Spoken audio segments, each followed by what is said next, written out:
देश में जारी लोकसभा चुनाव का रिजल्ट जारी होने के बाद अब मात्र 11 दिन का समय शेष बचा है। चुनावी नतीजे 4 जून को जारी होने वाले हैं।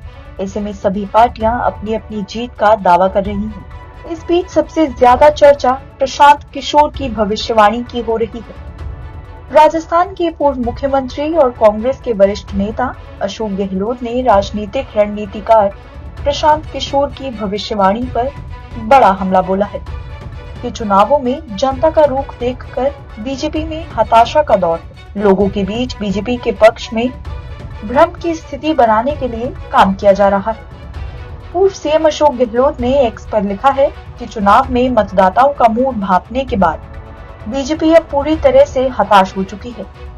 बीजेपी ने अपने सभी नेताओं और समर्थकों को निर्देश दिया है कि जिस भाषा में वे बीजेपी की प्रचंड बहुमत से जीत का दावा करते हैं, उसी भाषा का इस्तेमाल करें और बीजेपी के पक्ष में जनता में भ्रम पैदा करें।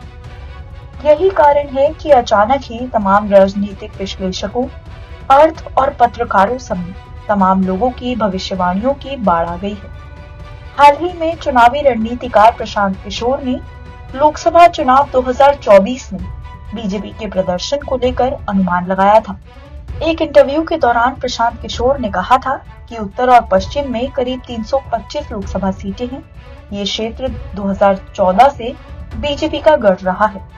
मौजूदा लोकसभा चुनाव में भी पश्चिम और उत्तर में बीजेपी का कोई खास नुकसान होता नहीं दिख रहा है। वहीं पूर्व और दक्षिण में जहां करीब 225 सीटें हैं, वर्तमान में बीजेपी के पास इन राज्यों में 50 से कम सीटें हैं।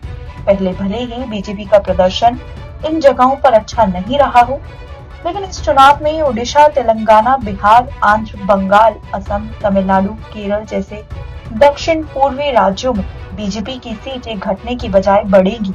यहाँ पर पार्टी कुल सीटों में 15 से 20 सीटों का फायदा होता दिख रहा है।